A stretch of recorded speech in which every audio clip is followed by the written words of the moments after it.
Startup Podcast PH is co-produced by Y Spaces, Apiron, Tuala, Symph, Secuna, Red Circle Global, Maroon Studios, and Aim High. Check out our partners in the description. Welcome sa Startup Podcast PH, inspiring more Filipino entrepreneurs and innovators. Live tayo ngayon dito sa 2025 Regional Science, Technology, and Innovation Week in Western Visayas, organized by DOST Region 6 here in Robinsons, Rojas, Capiz. We have our fifth and last podcast feature now from the Innovations for Smarter and Safer Communities exhibit. We have SmartGov from DOST 6 and we have Sir Gary Balinon, Head of ICT Office. Hello Sir Gary, kamusta? Ay, good afternoon. Okay naman po. Ayan sir, actually ang interactive ng exhibit na to, sa tabi lang natin dito, meron tayong earthquake simulator, then dito meron tayong Philippine Space Agency. So dito sa exhibit na to, nakikita rin natin yung mga technologies nga on how we are building safer communities. And I think si SmartGov ay kumbaga about this topic din ano. So sige sir, I let you do the introduction. Ano nga ba sir ang SmartGov?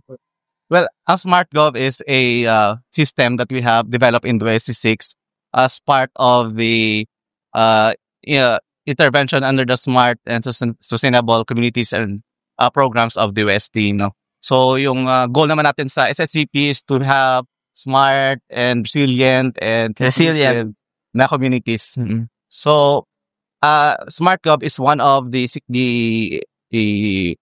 initiatives that we have come up with to help LGUs yung to jumpstart their digital transformation journey. So, ayun. So, more on, parang pinaki sa amin yung system together with may software component, may hardware component, which will be deployed to selected LGUs in Region 6 initially. Actually, sir, in the whole startup ecosystem and even in the yung initiatives ng government, very trendy and hot topic ngayon ang sinabi mong digital transformation. So sige sir, siguro paano lang maybe dissect lang natin. Like for LGUs, ano ba talaga ibig sabihin ng digital transformation and how can it really help, number one, yung mga namamahala, yung LGU, and second, yung mga tao, as in the communities, the people, especially towards having a more resilient community? Well, number one, yung ina-address kasi natin with digital transformation are yung mga processes na manual, yung mga fragmented processes. Kasi nag-contribute siya sa inefficiency ng pag-provide ng services in government offices. So, hindi lang sa LGUs, in almost all government agencies actually. So, yun yung problem that we are trying to address. And this was born because kami mismo sa DOST, we have realized that and we have started our own digital transformation journey long before, maybe 10 years ago, before the pandemic. So, dati manual din yung process namin, fragmented rin, so separate din yung mga kanya-kanyang process, kanya-kanyang system. So, yun, we tried to develop yung system to make those process na harmonized and harmonize siya and ayun, ma-package siya para mas mapa-improve yung pag-deliver ng services natin. If I may ask lang, sir, kasi inefficient. Bakit inefficient kapag hindi digital? You mentioned na parang medyo magkakaiba kasi namang office. So, ano exactly, sir, yung pag digital, mas mabilis siya and maybe mas mabilis yung response or yung service sa mga tao? For example, tingnan natin yung internal process muna. Yung pinaka-common sa government offices is yung daily timekeeping. When we started sa DOST, yung naabutan ko pa is manual na logbook. So sa ngayon meron ng yung ibang offices, of course, may mga biometrics, may other systems rin. But still, a large part of it is may manual na na part na, like for example, pag prepare mo na mga daily time records mo. So, but that process can actually be transformed digitally. So, gawin mo siyang digital, gamit ka ng system. Like in this SmartGov, we use face recognition. So, yung DTR mo is, you can already print it right after the, Yes.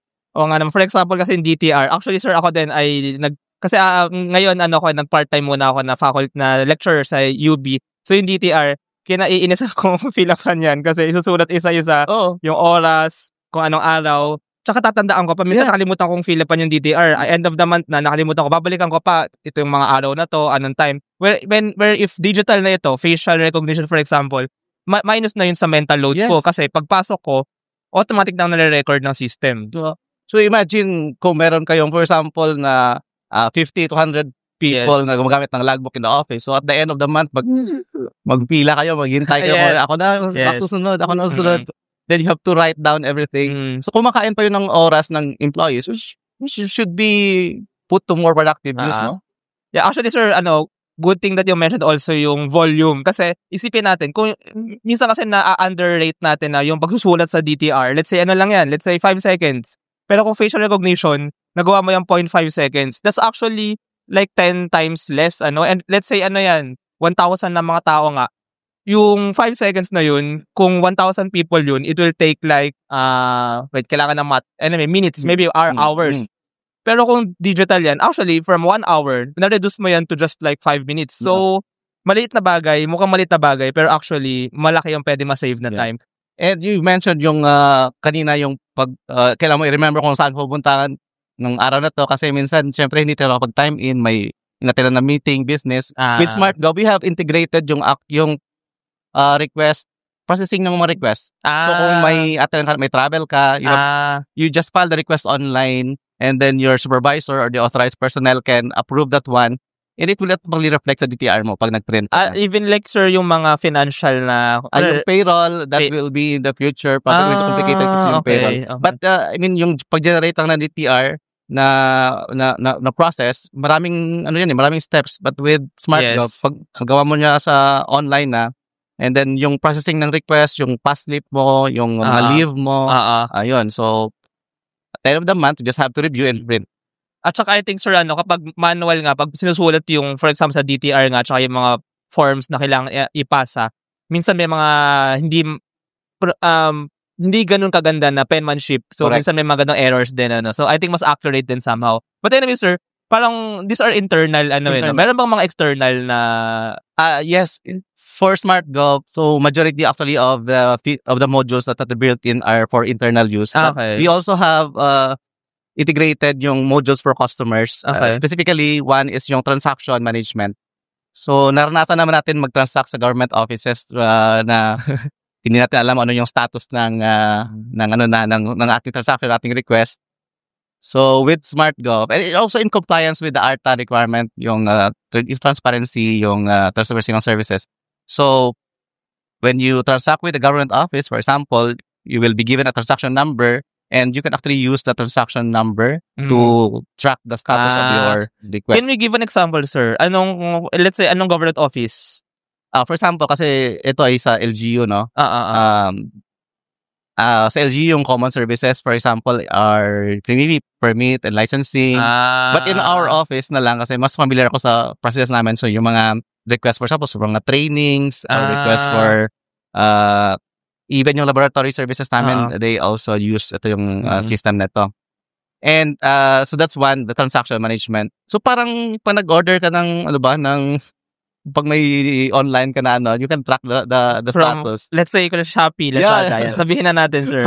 So parang gano'n. Aware tayo. Yeah. I mean, actually in those cases, okay lang, maintindihan mo na medyo madelay, medyo matagal. Pero at least alam mo, let's say Shopee, Lazada lang, 'di ba? Nasa gantong warehouse na, nasa China warehouse na, nasa Philippines warehouse na. So, at least na-update tayo kung ano yung status. I guess same din dito, no? Yes, po. Kasi minsan hindi naman yun sa kailangan matapos agad. At least alam mo lang kung ano na yung status. Hindi transparency. Wala nang guesswork ba?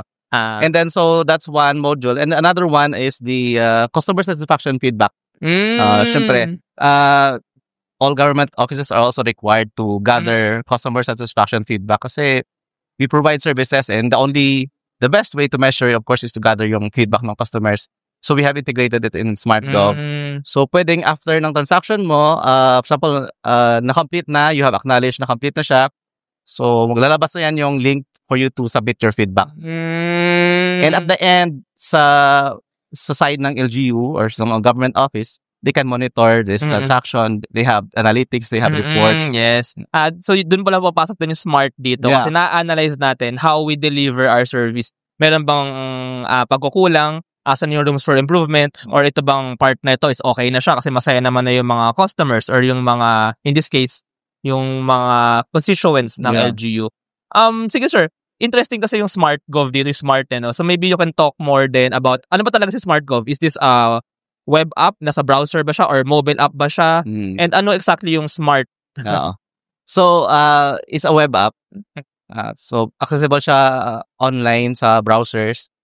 And anong website, sir? Or yung demo site namin is smartgov.dosdcs.ph. Okay. But eventually, when we are going to deploy this to LGUs, they will have their own domain or subdomain. They can have that one. So, kasi we target this na per LGU kasi yung structure niya kailangan mong i-tailor dun sa as in, so kunwari meron kayong system, then somehow mag-iiba-iba pa siya per LGU. Oo, iba lang yung may onti lang na ng name or ng address for example or URL niya. Okay. But the features exactly. Yeah, you're building the infrastructure kumbaga na i-deploy sa iba't ibang regions. Regions sir, or by province or by we target yung municipal level. Okay. It can be used to para sa province also or even other national government agencies that are interested. So yun it's a web app. And it has a comprehensive set of features na 9 modules siya. So, yung civil service na prime HRM standards. So, we have incorporated yung, for example, yung learning and development from recruitment, selection and placement, learning and development, rewards and recognition, performance evaluation. So, yung core HR functions under the civil service prime HRM. So, naka-built-in na siya. And we have also employee onboarding, so mga new hires so that they can onboard. So, yung mga organizational knowledge, ma-upload na dyan and upon hire, they can get started right away. So, just go through the parang tutorial siya. It also have, of course, yung daily timekeeping na powered by facial recognition. So, and then we also have meron siyang other features like sorry. Sige sir, sige. Anyway, nasa demo site na nasa demo site naman check na lang natin sa demo site. So, actually, yun, parang teaser yun. Para i-check ng mga nakikinig na to, yung ating demo site. But sige sir, actually, very tsaka what I see, kumbaga, number one, for the whole organization, kasi ang laki na ng DOST rin di ba? Gano'ng karaming population yan. Tama lang na mag-move na tayo from paper system to digital systems. And second, yung smart din dito is, kumbaga, mas mabilis actually kasi in your computer na, in your browser, makikita mo yung mga kailangan mong gawin and ayun nga, mas may communication kumbaga. And actually yung important na aspect nandito is yung data analytics. Kasi with this integrated na system, so yung data mo nasa isang system lang. You can perform yung holistic na data analysis, visualizations. You can gain insights aside from yung sa customer na mga feedback nila. Meron din siyang employee morale survey. So, yung workplace climate, it can be obtained from the data na. Yes, so actually, yan sir, ang lagi ko naririnig when I got to interview mga other, even mga private na may service for LGUs or for government or even yung mga government initiatives. Watak-watak kasi yung mga database, yung mga records for example. Watak-watak dahil it's a given naman na ang government ay sobrang tagal na. Nagsimula ang government, wala pang computers. So, nagsimula yun, mga papel-papel lang. So, nung nag-start i-encode yung mga yan, rin. So, hindi siya nagawan pa ng centralized effort, no? So, naging digital siya. May mga ibang digital na, pero watak-watak. I think, tama rin na very akma rin na ang initiative nito is to have a centralized records and data para hindi lang merong storage, kundi for analytics na holistic talaga. And it can support yung data-driven decision-making ng management. Yes, data-driven decision-making. Powerful na.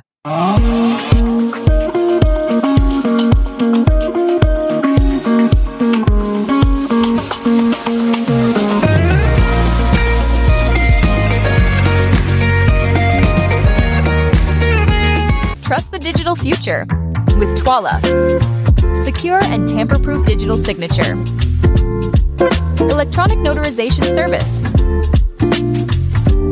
And custom AI agents for intelligent document workflows. Visit twala.io to learn more. In today's digital world, your organization needs more than just technology. It needs a strategic partner.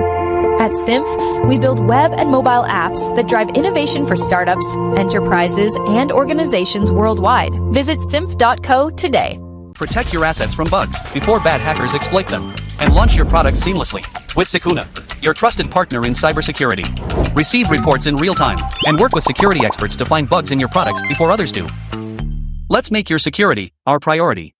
Sige sir, can we know lang yung mga stories behind itong project na ito, SmartCo? Maybe sir, paano ba nagsimula ito? Sino yung talaga nag-initiate? And then, maybe pakwento lang din sir, paano siya binild? Paano siya dinevelop? As I have mentioned earlier, yung digital transformation journey ng DOST started long ago. And itong system na to is born out of that. So, kumbaga, from our ICT office, dati MIS unit lang, we are building some systems na in response doon sa actual needs ng office. No? Yung mga transaction processing, yung mga request handling, especially yung HR talaga, yun yung pinaka-challenge eh. And syempre, when we build those systems, it is tailored doon sa need ng office. But eventually, other government offices also learned about the systems that we have and gusto nilang i-adapt. So, but of course, yung system that we have at the office, it is not readily deployable and replicable sa kanila. So, when I took up my masters, I make a capstone project na saan sir? Sa UPOU. Okay. So, parang focusing on HR functions lang muna. So, smart HR yung tawag doon. So, parang nire-design ko yung system, pinuput together such that it will be easily customizable, replicable, and deployable to other agencies. So, taking from the lessons that we have learned from the systems that we have built from the office. Ang ganda nun, sir. If I may comment lang, ang ganda nun yung repeatable. Ano yung sir pa ulit? Replicable, deployable, customizable. Kasi yun yung, well, in startup terms, yun yung scaling. Yeah. In this case, sa government, para at least replicable siya sa iba't ibang unit ng government. So, yung system that we have in the office, are the same systems also, pero talagang tailored siya doon sa needs ng office kasi yun yung ginawa namin in response to the needs ng office. And by the way, sir, you're from diba? DOST Region 6. Region 6, So, somehow ba, sir, merong uniqueness sa Region 6 or parang medyo same lang din naman yung mga ibang regional offices? In Region 6, we have a very strong IT team. No? Let's go, Region 6. Actually, aside from internal systems na develop namin, we also have systems that we have developed to support yung other agencies na ginamit not just sa region, not just sa office, but even nationwide. So, in one of our programs, yung CEST, yung Community Empowerment for Science and Technology, we developed a system called BIDA, Barangay Information System for Development and Accountability, in which we deploy this to barangays para sort of digital transformation. Barangay LGUs. Barangay, mga records yan. Mga records yung mga certificates. Barangay clearance. Yes, issuance. So, pero standalone siya kasi yung mga barangays na yun are mostly nasa remote area. So, standalone siya. But they can have their own mini database na localized sa kanila. Mayroon silang records doon. And then, they can automate their issuance of their permits. Yes, actually, i-comment ko lang, no, kasi kaya natatagalan minsan makakuha ng mga ganyang clearance or certificates kasi hahanapin pa yung papeles mo. Nasa loob-looban na yan ng mga kwarto, ng mga box-box. Pero kung digital, kung may centralized record ka, isang click lang, makakuha na yung document for that. At mahirap ang i-fake kasi they can check with the database kung andun pa talaga may present yung certificate. Yes. So that's one, the BIDA. We also have one expert na project that was used by the whole DOST, spearheaded by DOST Region 6 under the leadership of Engineer Rowan, of course. And nung time ng pandemic, we also developed yung SPAS, yung travel management system. COVID, for nung pandemic. COVID. It was used nationwide. Yes. So, ayun. And So aside from that, from the internal, we have a lot of external systems also that we have developed and used nationwide. So, kailan nga ba sir nag-start yung project talaga ni SmartGov? SmartGov, so unti-unti kasi yung binibuild yung modules na yan since 2015, but yung actual talaga na SmartGov na parang yung Smart HR na naging SmartGov last year.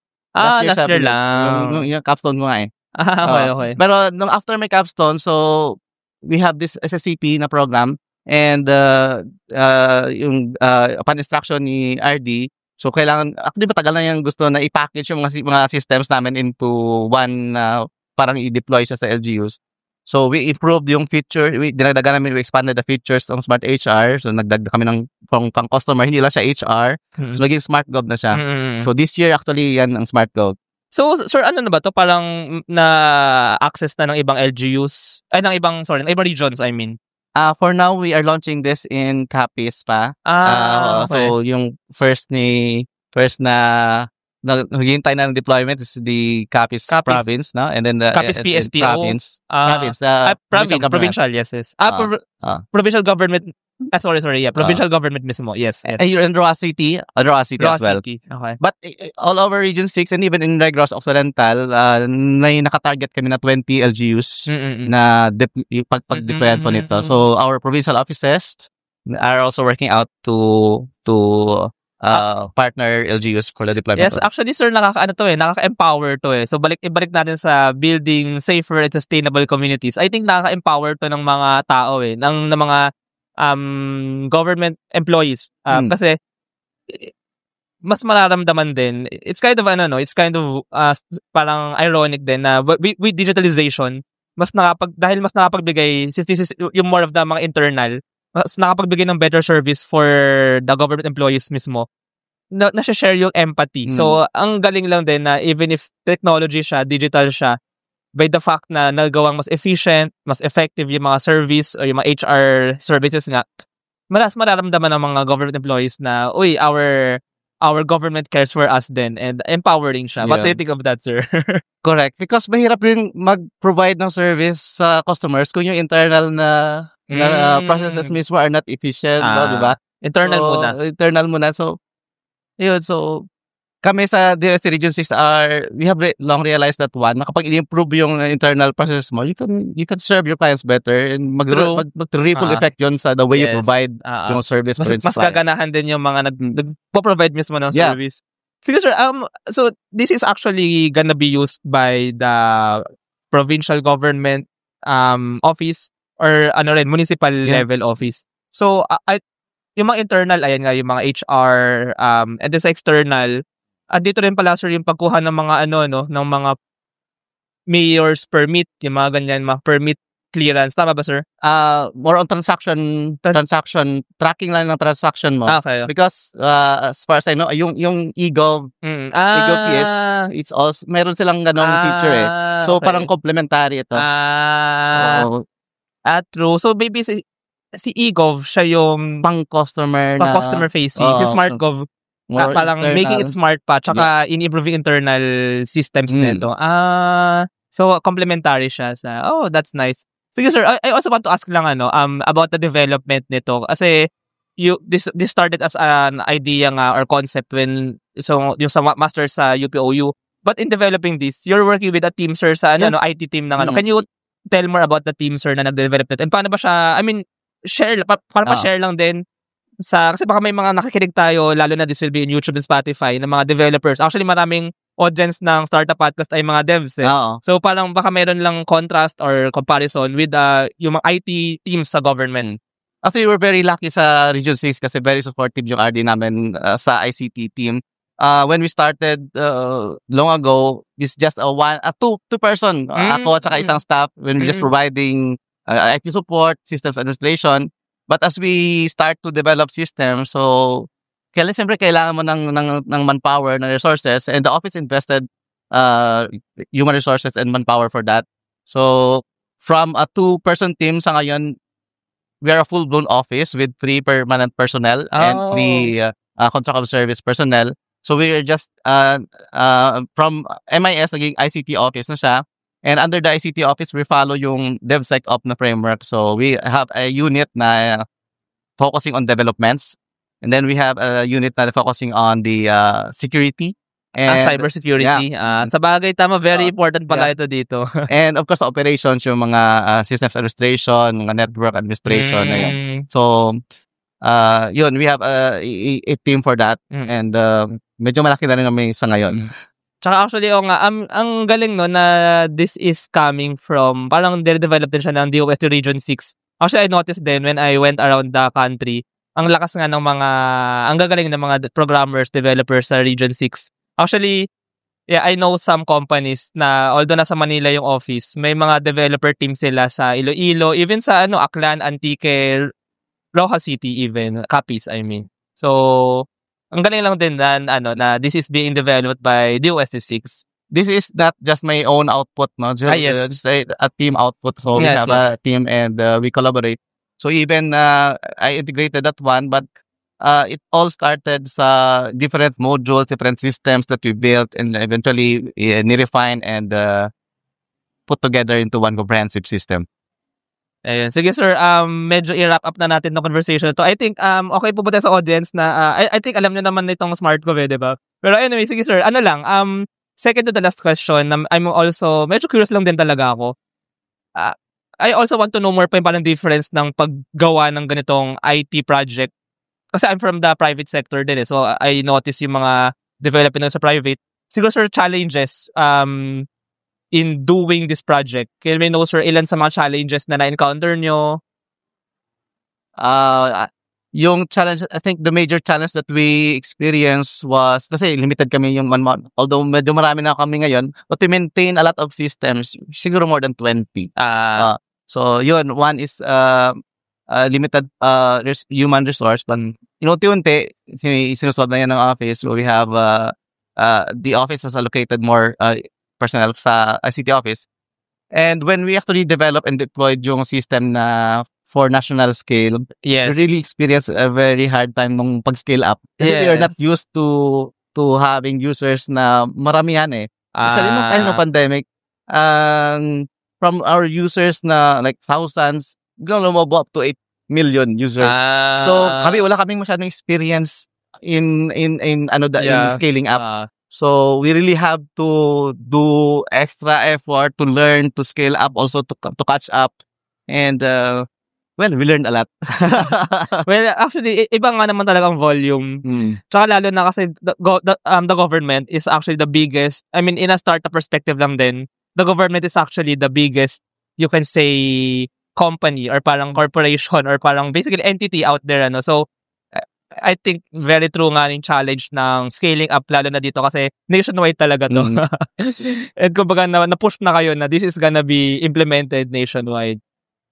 Sige sir, speaking of nationwide, ano sir ang vision ba talaga or parang future direction talaga ni SmartGov? Of course, this is gonna be nationwide, pero siguro sir, ano yung parang talagang nakikita niyong end game or parang mangyayari for SmartGov na talagang maybe lahat talaga ng LGU, no, na nagagamit ito ng smoothly, ng efficiently?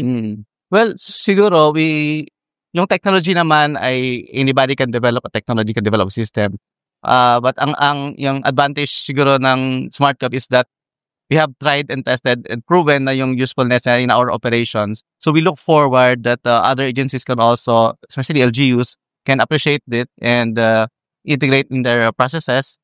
And with the pilot testing of 20 LGUs, hopefully others will become interested and also adapt the system, not just in Region 6, but nationwide. So as a pilot to, sir, ngayon, no? And then next level nito is scaling. Pero nakikita mo ba, sir, na parang Region 6 now, maybe muna, Region 7 muna, or NIR muna, or talagang Region 6 okay na? Lahat na kagad ng regions. Siguro, unti-unti lang. No? Mahirap din yung biglaan hindi rin kaya. So, siguro, slowly. And this is, sir, parang working din talaga with the DOST National. I mean, Actually, when Secretary visited our booth, gusto niya talaga i-pilot din with, i-roll out sa other DOST regional offices. Yes, I think parang magagaling din yung directive na para ma-roll out sa ibang, ibang. But I'm seeing, parang, lalo na kung complementary talaga siya sa eGov, na parang okay nga yun, external tsaka internal aspect nito eh. So, I think that's gonna be a smart future for us. I like that. Like that.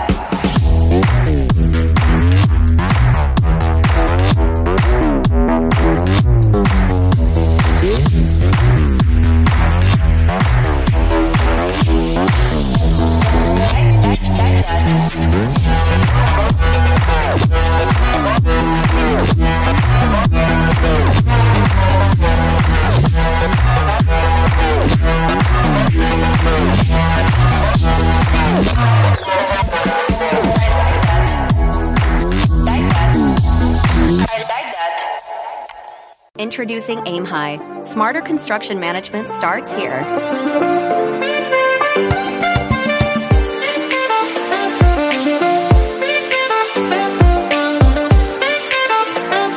Monitor costs and progress with real-time insights. Plan ahead and adapt with streamlined scheduling tools. Make data-driven decisions to avoid costly delays. Increase efficiency and profit with Aim High. Running a business? Make it smarter with Red Circle Global. Streamline operations, boost productivity, and manage everything in one powerful ERP system. Book your free business demo today at redcircleglobal.com. Guided by one of our top experts. Ayun sir, sige. Thank you very much. Meron po ba tayong question sa audience? Wow. Okay na ba? Yeah, sige. Sige sir, baka meron tayong listeners, lalo na this will also be on YouTube and Spotify nga, na interested to know more. Maybe you can lead them to the website or yung demo site, or maybe baka may some entity who want to support or help. How can they know more? May website po ba? Baka may social media din, or maybe sa DOST6. Yeah. So for the demo site, it's in smartgov.dost6.ph. So andun yung contact information ng office ng DOST regional offices. Also in our provincial offices here in Region 6. So we have our respective provincial offices headed by our provincial directors. So they can also get in touch with their nearest DOST provincial offices to know further, or to if you want to avail or interested to use the system. Sir, sorry, yung DOST6, dun sa website, 6 ba yun na number o VI? Yung sa website, number 6. Number, DOST okay. 6. Sige sir, paulit nga ng website, sir. Paulit to ng website link. Smartgov.dost6.ph. Okay, ayun. Thank you very much, sir. And thank you sa mga ating live audience dito. Medyo interactive lang yung mga booth, mga exhibit sa paligid. But I hope, I think, for me actually, ang ganda ng ating usapan, sir. So thank you din sa mga nakinig dito. Salamat. Thank you. Thank you very much to our 61 patrons. This episode is super powered by AskLexPH Academy, our official e-learning partner. Get certifications on Lean Six Sigma, project management, data science, and more. Argum AI. Make smarter decisions by presenting both sides of an issue as argued by two distinct AI models. Pixel by ePlayment. Turn content into opportunity, grow deeper connections, and earn more. Only with Pixel. Sign up at pixel.eplayment.co. School of Profits. Filipino-led community for aspiring freelancers, VAs, agency builders, and online earners. Built to help you start, grow, and earn online together. Founders Launchpad, our ecosystem partner. Early stage accelerator providing venture capital funding, operational support, and mentorship. Hire Business Solutions, provider of the most configurable cloud-based payroll system in the Philippines. Agile Data Solutions, the Philippines' fastest growing market insights tech company with its data gathering platform Hustle PH. Smile Checks, streamline hiring and onboarding with automated background checks. Cloud CFO, cloud accounting service provider for businesses ready to grow. Cloverly Tech, all-in-one digital platform for property developers. Body BTs, accessible and personalized diabetes self-management application. HKB Digital Services, tech-based business tools including payroll, ticketing, and loyalty rewards. Hyperstocks, digital banking enabler for rural and thrift banks. One CFO, CFO services, bookkeeping and tax, and payroll processing for startups and small businesses. Unawa, driving digital transformation with secure, legally enforceable electronic signatures and robust AML compliance. School Tech, all-in-one AI integrated school and learning management system. Better Support, a Manila-based BPO company. They have a referral program for people who can bring in new clients. You might know a Western-based business that needs better support. Britanna, enterprise-grade ERP solution that fits the small and medium business budget. Wonder Brand, data science-driven brand strategy and design for emerging markets. East Point Business Outsourcing Services, one-stop shop for streamlined business solutions for MSMEs such as business registration, bookkeeping, and more. DVCode Technologies Incorporated, IT Solutions specializing in software development, blockchain smart contracts, digital wallets, and cybersecurity. NutriCoach, personalized nutrition and wellness programs for you. This episode is powered by Stugbudok, JIA Engineering Solutions, Alcacon Aquafeeds 1Alj, Grey Wolf Technologies Philippines, Pareto Consulting, Jure.ph, Big Giant Games, Pahatid PH, Wistless PH, Tech Tribe, Yay, Uplift Code Camp, Board Prep, Dohey Philippines, Edfolio, Hive Rooms, Sirius MD. Support the podcast through the links in the description.